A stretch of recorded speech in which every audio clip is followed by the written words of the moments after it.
नमस्कार, मैं हूं आपके साथ अंकिता पाल। बुलेटिन की शुरुआत करते हैं। उत्तराखंड में आपदा प्रबंधन को सुदृढ़ और रिस्पांस टाइम को कम करने के उद्देश्य से केंद्र सरकार ने 1480 करोड़ की विश्व बैंक सहकारिता परियोजना की स्वीकृति दी है। इस परियोजना के अंतर्गत 45 सेतुओं, 8 सड़क सुरक्षात्मक उपाय और 10 आपदा आश्रय गृहों का निर्माण, 19 अग्निशमन केंद्रों का निर्माण सहित कई कार्य किए गए हैं। वहीं मुख्यमंत्री पुष्कर सिंह धामी ने उत्तराखंड को आपदा प्रबंधन के लिए 1480 करोड़ रुपए की धनराशि स्वीकृत की है। मुख्यमंत्री ने कहा कि उत्तराखंड आपदा की दृष्टि से संवेदनशील राज्य है और केंद्र सरकार की स्वीकृति की गई है और इस धनराशि से राज्य में आपदा के समय आपदा राहत बचाव कार्यों के साथ आपदा के प्रभाव को कम करने में इसमें बड़ी मदद मिलेगी।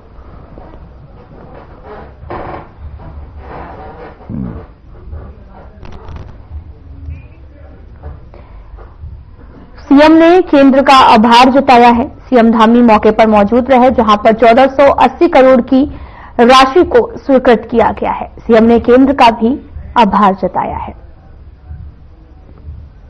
आपदा प्रबंधन के लिए राशि जो है वो स्वीकृत की गई है, जिसमें सीएम धामी ने आभार जताया है।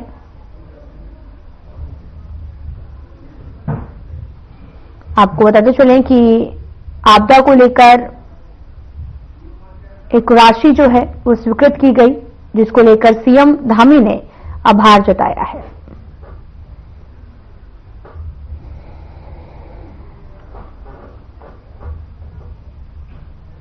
सीएम आवास में सीएम धामी ने गृह विभाग के अधीन 6 फॉरेंसिक लैब वाहनों का फ्लैग ऑफ किया है। साथ ही आपको यह भी बताते चले कि 65 लाख की लागत वाले प्रत्येक फॉरेंसिक लैब वाहन में भी सभी सुविधाएं उपलब्ध हैं, जिनमें से ड्रग डिटेक्शन किट और साथ ही एक्सप्लोजिव किट, फिंगरप्रिंट किट और फुटप्रिंट किट और साथ ही डीएनए किट और जनरेटर, साइबर सुरक्षा शामिल है। इन फॉरेंसिक लैब वाहनों की मदद से किसी आपराधिक घटना को मौके पर प्राथमिकी जांच की जाएगी और जिसके बाद सभी जनपदों के लिए व्यवस्था भी की गई है। इन वाहनों के लिए केंद्र सरकार ने राज्य को 3.92 करोड़ की धनराशि भी दी है। लैब वाहन में सभी सुविधाएं जो हैं वो उपलब्ध होंगी और मौके पर सीएम धामी भी मौके पर मौजूद रहे। लैब वाहन में सभी सुविधाएं जो हैं वो उपलब्ध रहेंगी। 6 फॉरेंसिक लैब वाहन को सीएम धामी ने हरी झंडी दिखाकर रवाना किया है। तस्वीरें भी आपको दिखा रहे, ये 6 फॉरेंसिक लैब की तस्वीरें हैं, जहां पर सीएम धामी ने वाहनों को रवाना किया और सभी व्यवस्थाओं को भी जाना है। ऋषिकेश नगर निगम सीट एससी आरक्षित घोषित होने के बाद में पार्टी के नेता नए सिरे से मेयर पद के लिए एससी प्रत्याशी के चयन के लिए जुट गए हैं। बीजेपी और कांग्रेस नेताओं का भी कहना है कि जिताऊ और लोकप्रिय कैंडिडेट का चयन किया जाएगा। वहीं ऋषिकेश नगर निगम में मेयर प्रत्याशी के लिए बीजेपी में एससी दावेदारों की मजबूत दावेदारी सामने आने लगी है। एक और खुलकर जनता के बीच में पैक बनाने में जुट गए हैं। पूर्व राज्य मंत्री सुरेंद्र मोघा ने भी अपनी दावेदारी को लेकर शक्ति प्रदर्शन किया है। उनका भी कहना है कि पिछले कई दशक से बीजेपी के लिए निष्ठावान कार्यकर्ता के रूप में पार्टी के लिए कार्य कर रहा हूं।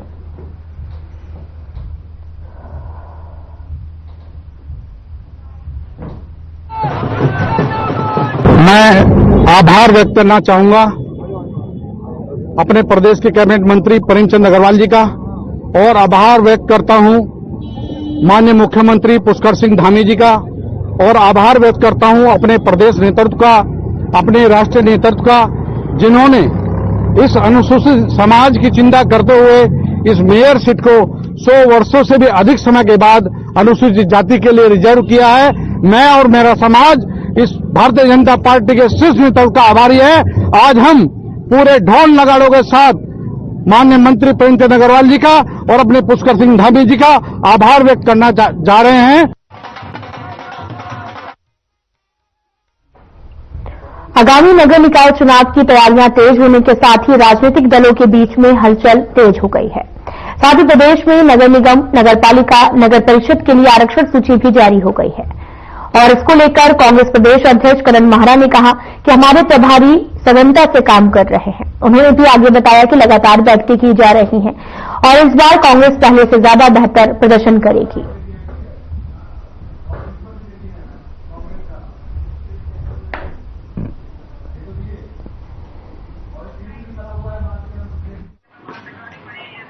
हम लोगों के प्रभारी लोग इसमें बहुत सघनता से काम कर रहे हैं, लगातार बैठकें चल रही हैं और जब से आरक्षण लागू हुआ है तो उसको लेकर भी बैठकें शुरू हो गई हैं और हम कोशिश कर रहे हैं कि एक राय बनाई जाए और कोशिश ये होगी कि एक राय करके किसी एक व्यक्ति को चुनाव लड़ाने की कोशिश कांग्रेस कर रही है और मुझे लगता है कि इस बार हम पहले से बहुत बेहतर परिणाम इस बार लाके देंगे।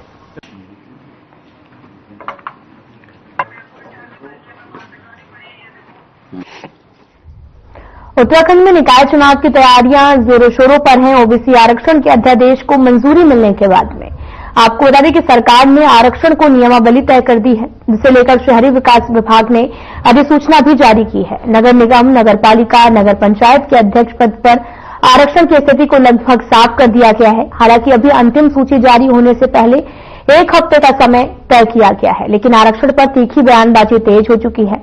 विकासनगर विधायक मुन्ना चौहान ने हाल ही में तीखी प्रतिक्रिया दी है। विधायक मुन्ना सिंह चौहान के उठाए गए सवाल पर प्रदेश मीडिया प्रभारी मनवीर सिंह चौहान का बयान आ चुका है।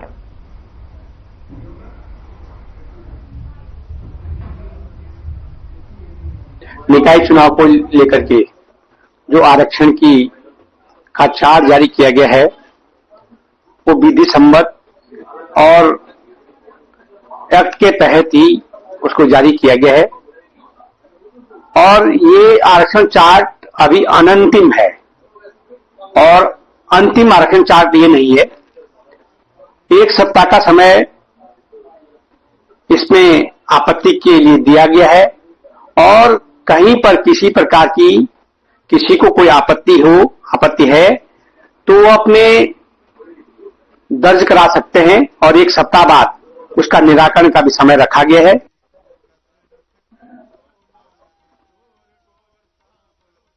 सर्दी के सीजन में बढ़ रही चोरी की घटनाओं पर लगाम लगाने के लिए पौड़ी पुलिस अलर्ट हो गई है। साथ ही आपको बता दें कि पौड़ी के कोटद्वार और श्रीनगर में सबसे ज्यादा चोरियों की घटनाएं सामने आती हैं और जिसको ध्यान में रखते हुए पुलिस ने जगह जगह चेकिंग बैरियर भी लगा दिए हैं। इसी के साथ चीता पुलिस को भी एक्टिव कर रही है।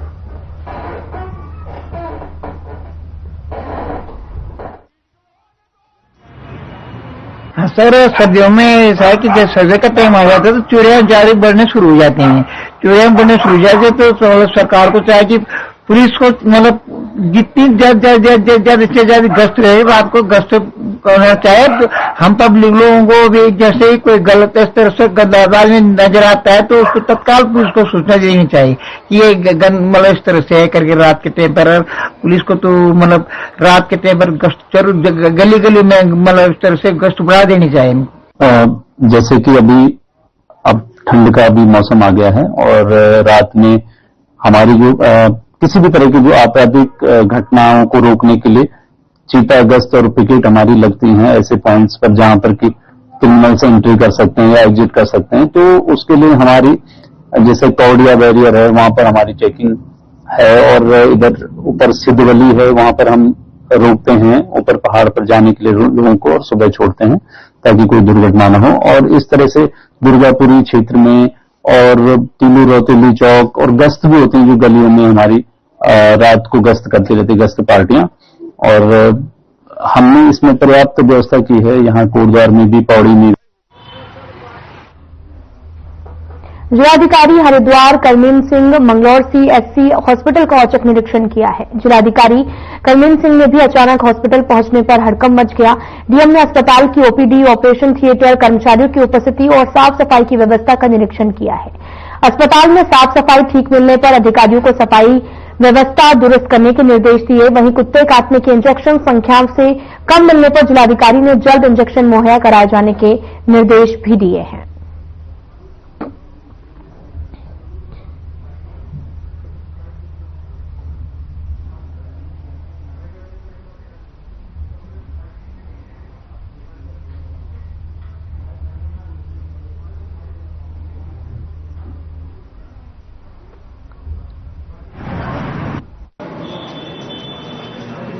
सीएचसी मंगलौर का निरीक्षण किया गया है। सेवा के साथ में है और यहाँ पे पाया गया है कि सामान्य व्यवस्थाएं तो यहाँ पे अच्छी हैं साफ सफाई ठीक है, मरीज संतुष्ट है। मरीजों से बात की गई जो एडमिट है यहाँ पे, ओपीडी भी इनका अच्छा चल रहा है। इलेक्ट्रॉनिक पर्चे बना रहे हैं ये लोग। एक दो कमियां भी पाई गई हैं, जैसे इनके यहाँ कुत्ता काटने का इंजेक्शन नहीं है इनके पास। तो जनता दो शिकायत भी की है कि 2-3 दिन से यहाँ पे खत्म हो गया है, तो निर्देशित किया गया तत्काल इसका इंतजाम कराया जाए, कल तक आ जाएगा यहाँ पे। इसके अलावा जो इनके पास एंटी वेनम इंजेक्शन था, जो सांप काटने की दवा होती है, तो वो दवा कंप्यूटर में तो 20 दिख रहा है, लेकिन मौके पर 6 पाया गया, और 6 में भी 5 एक्सपायर्ड पाया गया। तो ये बहुत ही आपत्तिजनक है, और मैंने कहा है कि जांच करके कार्रवाई करें, कौन इस बात को लेकर। खबर खटीमा से है, जहां पर उत्तराखंड सफाई कर्मचारी संघ के प्रदेश अध्यक्ष संतोष गौरव के नेतृत्व में सफाई कर्मचारियों ने एसडीएम और पालिका ईओ को ज्ञापन सौंपा है। 21 सूत्री मांगों को लेकर ज्ञापन सौंपा और समाधान और न्याय की गुहार लगाई। मांगे न पूरी होने पर बिना सूचना के धरना प्रदर्शन, घेराव और काम बंद हड़ताल की चेतावनी देते हुए कहा कि इसकी समस्त जिम्मेदारी पालिका प्रशासन की होगी। इस मामले में नगर पालिका ईओ दीपक शुक्ला, एसडीएम और सफाई कर्मचारियों के बीच में सौहार्दपूर्ण वातावरण में जो है वहां पर समस्याओं के समाधान के लिए शासन से स्वीकृति मिलने पर पूरा करने को कहा गया है।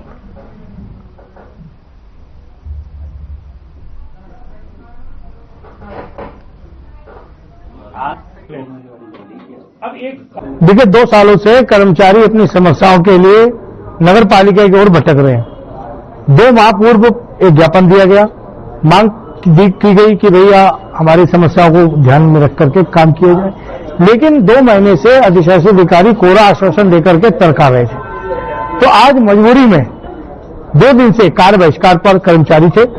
आज उप जिलाधिकारी प्रशासक नगर पालिका खटीमा ने हमको बुलाया, वार्ता के लिए वार्ता हुई है। तो उसमें कुछ बिंदुओं पर सहमति बनी है कि जैसे पीएफ के नाम से नगर पालिका ने 3 साल से कर्मचारी के खाते से पैसा काट लिया, लेकिन उनके खातों में जमा नहीं किया।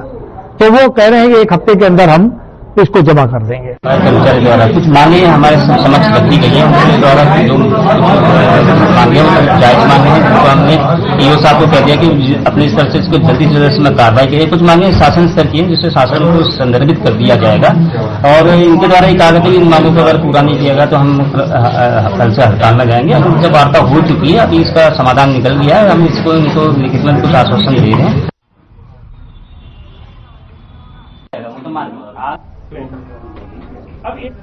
सतपुली झील निर्माण शुरू होने से जनता में खुशी की लहर दौड़ पड़ी है।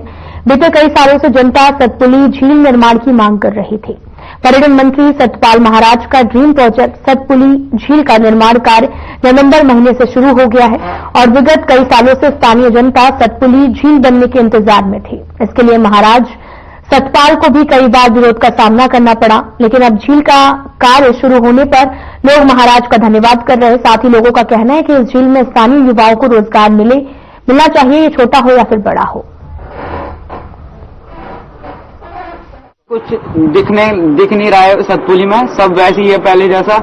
अब झील बन रही है वो अच्छी बात है, पर उससे युवा को कुछ रोजगार नहीं मिल रहा है, और हमारी ये अपेक्षा है कि युवा को रोजगार मिलना चाहिए। और 21 तारीख को पुष्कर सिंह धामी आ रहे, तो हमारा यही रहेगा कि हमारी दिल की बातें जाने और हमारे लिए कुछ करे। अरे सतपुली में बन रही है अच्छी बात है, लेकिन कुछ रोजगार मिलना चाहिए बच्चों को, और महिलाओं के लिए कुछ रोजगार होना चाहिए। यहाँ महिलाओं के लिए भी कुछ नहीं है, और हम जैसे बुढ़िया हो गए, अब चल नहीं सकते इधर उधर, तो हमारे लिए कुछ पार्किंग की सुविधा होनी चाहिए, जहाँ हम पार्किंग में ही घूम सके, इधर उधर उठने बैठने की व्यवस्था होनी चाहिए।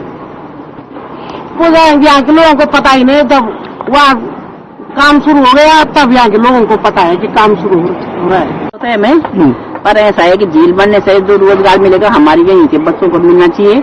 ये नहीं कि फिर यहाँ झील बनी, जमीन यहाँ के लोगों की जा रही है, बच्चे यहाँ की बाहर जाए, बाहर के लोगों को नहीं, यहाँ के लोगों को रोजगार मिलना चाहिए। ये नहीं कि कल झील बनेगी, कोई चाय दुकान, पानी का दुकान, कोई दुकान, कुछ भी चीज का रोजगार, ये बाहर के लोगों को फिर यहाँ घुसा रहे हैं। कहते रहे हम, उन्होंने कुछ क्या किया यहाँ के लिए? कुछ नहीं किया। रोड बनाए उन्होंने, अपने लिए बनाए, अपने घर के लिए बनाई। निकाय चुनाव से संबंधित आरक्षण की लिस्ट जारी होते ही पूरे प्रदेश में चुनाव की सरगर्मियां तेज हो गई हैं।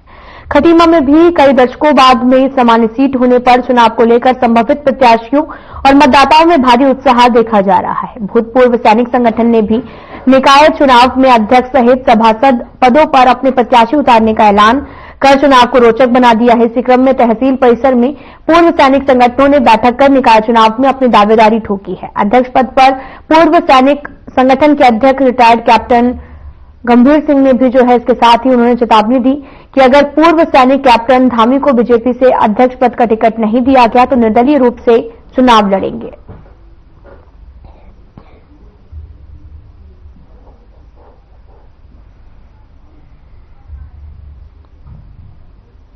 रणनीति है कि सबसे पहले तो जो हमारे यहाँ पर जितने वार्ड हैं, वार्डों में जो हमारे सैनिक बाहुल्य क्षेत्र हैं, यदि उनका यदि टिकट किसी कारणवश नहीं आया तो उसके लिए आज हम आपत्ति लगा रहे हैं जिस कारणवश नहीं आया। और दूसरी बात यह है कि जो हमारा नगर पालिका अध्यक्ष के लिए मेरा स्वयं का नाम गया हुआ है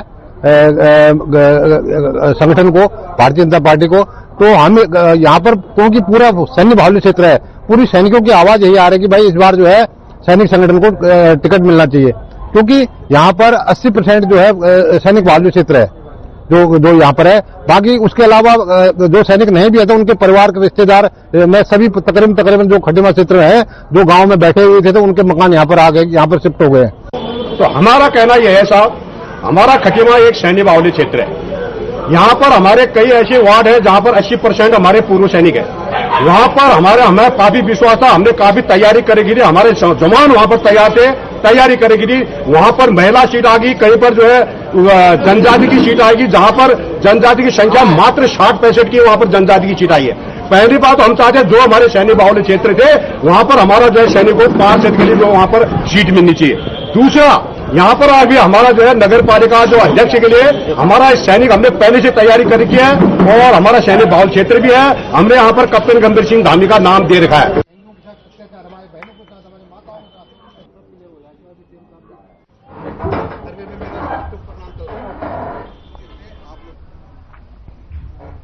उत्तराखंड में नए साल के मौके पर जनवरी से यूनिफॉर्म सिविल कोड को लागू किए जाने की घोषणा की गई है। आपको बता दें कि मुख्यमंत्री पुष्कर सिंह धामी ने कहा कि उत्तराखंड में जनवरी 2025 से समान नागरिक संहिता लागू हो जाएगी। इसके लिए सभी तैयारियां पूरी कर ली गई हैं। इस तरह से उत्तराखंड आजादी के बाद में समान नागरिक संहिता वाले लागू करने वाला पहला प्रदेश बन जाएगा। सीएम धामी ने सचिवालय में उत्तराखंड निवेश आधिकारिक संरचना विकास बोर्ड की बैठक के दौरान इस मुद्दे पर बात भी रखी है।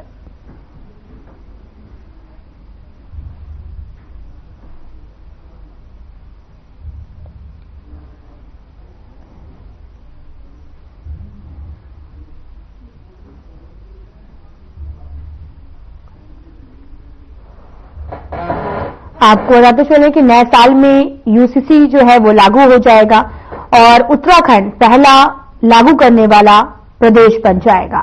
आपको बता दें कि नए साल में यूसीसी जो है उसे राज्य में लागू किया जा रहा, सभी तैयारियां भी पूरी कर ली गई हैं। सीएम धामी ने जानकारी दी और जिसको लेकर उन्होंने कहा कि ये पहला प्रदेश भी बन जाएगा,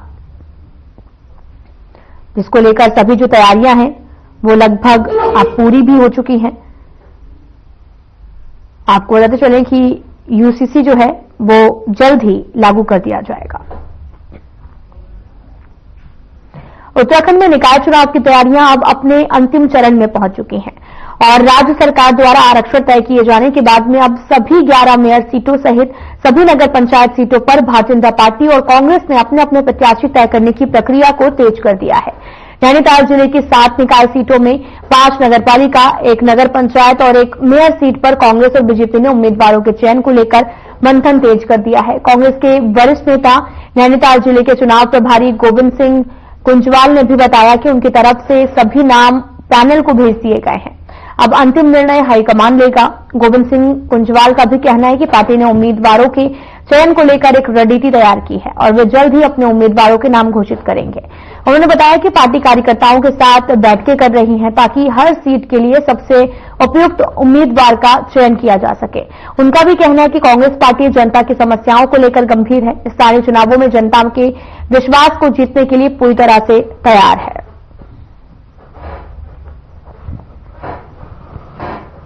हमने लगभग सभी जगह कैंडिडेट का चयन अपने स्तर से हमने कर दिया है और 4-5 दिन के अंदर जो है पैनल हमारा जो है पीसीसी को पहुंच जाएगा। उसके बाद पीसीसी वालों ने तय करना है क्या करेंगे, आगे भेजेंगे, अपने स्तर से तय करेंगे कैंडिडेट। ओबीसी का लग तो नहीं रहा था, लेकिन उन्होंने ओबीसी करी है। इसमें भी कोई ऐसा नहीं है कि कांग्रेस पास कैंडिडेट नहीं है। हम बहुत मजबूती के चुनाव लड़ेंगे और अभी आप आगे देखेंगे कोई नया खेल भी हो सकता है और साथ में हमारे पास पुराने कैंडिडेट भी हैं। एक भागीरथी बिष्ट है जी और एक मयक साथी भी है, 2-3 और है। ऐसा नहीं है कि कैंडिडेट नहीं है। कितने नाम हैं अभी ओबीसी के कैंडिडेट के तौर पर? हमारा 5 नाम है। कौन है? निकाय चुनाव की घोषणा हुई है। इसके बाद चुनाव के साथ साथ ही हमारे संगठन पर्व भी चल रहा था, बूथों का गठन कार्य भी चल रहा था, सक्रिय सदस्यता का काम भी चल रहा था। तो सारी चीजें हमारी मैदान पर चल रही थी। अब हम चुनाव के उसमें आए हैं। हमारे पर्यवेक्षक नियुक्त हो चुके हैं, हमारे सभी निकायों के प्रभारी नियुक्त हो गए हैं। हमारे नैनीताल जिले में 7 निकाय हैं, 5 नगर पालिकाएं हैं, 1 नगर पंचायत है और 1 नगर निगम है। इन सभी में हमारे पर्यवेक्षक आने शुरू हो गए। कल से सभी नगर पालिकाओं में हमारे जो अभी पर्यवेक्षक नियुक्त हुए हैं, जिनकी कल घोषणा हुई है माननीय प्रदेश अध्यक्ष जी ने की है, वे सभी लोग आकर के वहां बातचीत करके कार्यकर्ताओं से अपना निर्णय जो है ऊपर को भेजेंगे। उसके बाद चयन होगा कार्यकर्ता। जो लोग चुनाव लड़ना चाह रहे हैं, वे संपर्क कर रहे हैं संगठन के माध्यम से, वे अपनी दावेदारी प्रस्तुत कर रहे हैं। उन सभी के नाम पर विचार करने के लिए ही अभी जो हमारे पर्यवेक्षक नियुक्त हुए हैं, प्रत्येक निकाय में 3 पर्यवेक्षक नियुक्त हुए हैं और 3 पर्यवेक्षक निगम के लिए भी नियुक्त हुए हैं हमारे जिले के लिए। तो वे पर्यवेक्षक अभी अपना जो कार्यक्रम बनाएंगे, उसके बाद वो शक्ति केंद्र संयोजक से ऊपर के जितने भी हमारे पदाधिकारी हैं, इनसे बातचीत करेंगे और उसके बाद ही हमारा टिकट का फाइनल होगा। हम चाहते हैं भारतीय जनता पार्टी का कोई भी कार्यकर्ता जो भारतीय जनता पार्टी में है, जो भारतीय जनता के साथ जुड़ रहा है, जो भारतीय जनता की जय जयकार कर रहा है, उसको ही सभी को जो भी मिला। हमारा तो काम, संगठन का काम चुनाव लड़ाना और मजबूती से हम चुनाव में जीतेंगे, क्योंकि हमारे पुष्कर सिंह धामी जी जो हमारे मुख्यमंत्री जी हैं, जो लगातार उनका प्रवास रहता है, हर छोटी बड़ी चीज को देख रहे हैं। विकास कार्यों में हम बहुत आगे पहुंच चुके हैं। इसलिए भारतीय जनता पार्टी निश्चित तौर पर प्रत्येक चुनाव को जीतेगी।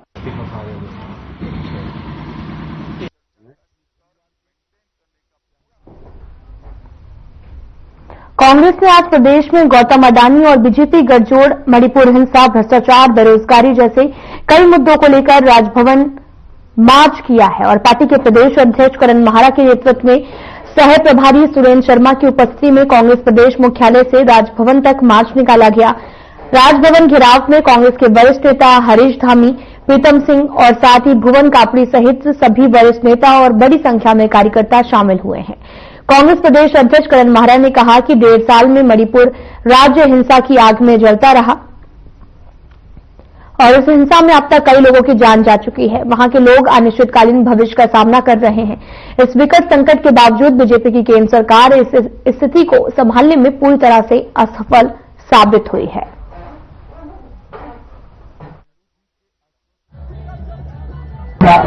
सत्ता में बैठे हुए लोगों ने एक नारा दिया था कि भ्रष्टाचार पर 0 टॉलरेंस है, लेकिन वो 0 टॉलरेंस दिखाई नहीं देती। अडानी जी के भ्रष्टाचार को जिस तरीके से केंद्र की सरकार, देश के प्रधानमंत्री दबाने का प्रयास कर रहे हैं, वो आम जन के सामने है। प्रदेश के अंदर भी भ्रष्टाचार अपने चरम पर है। एक भ्रष्टाचार हो तो मैं कहूं, भ्रष्टाचार में पूरी सरकार डूबी है। मणिपुर का मुद्दा है, ऐसा लगता है कि मणिपुर एक अलग राष्ट्र है। केंद्र की सरकार, देश के प्रधानमंत्री मणिपुर जाने की जहमत नहीं उठा है। महिलाओं पर अपराध, कानून व्यवस्था पूरी तरीके से ध्वस्त है। इसके राष्ट्रीय नेतृत्व ने कांग्रेस जनों का आह्वान किया है कि आज वो सरकार को घेरने का काम करे। उसी कड़ी में उत्तराखंड राज्य के अंदर आज हम राज्यपाल आवास कूच करने का काम कर रहे हैं। मोदी और अडानी अंबानी का जो गठजोड़ चल रहा है, जिस तरह से जो है जनता को दिग्भ्रमित किया जा रहा है, उसके विरोध में आज राजभवन कूच का प्रोग्राम है। और उत्तराखंड का या पूरे देश का जनमानस इनकी जो तानाशाही है उससे त्रस्त है, इसको लेके आज जो है हम लोग प्रोटेस्ट कर रहे हैं। कांग्रेस प्रदेश अध्यक्ष करण माहरा के नेतृत्व में कांग्रेस ने राजभवन कूच किया है। प्रदेश सह प्रभारी सुरेंद्र शर्मा, वरिष्ठ पदाधिकारी और कार्यकर्ता कूच में शामिल हुए हैं और साथ ही उद्योगपति गौतम अडानी को बचाने और मणिपुर हिंसा पर पीएम की चुप्पी से कांग्रेस नाराज है।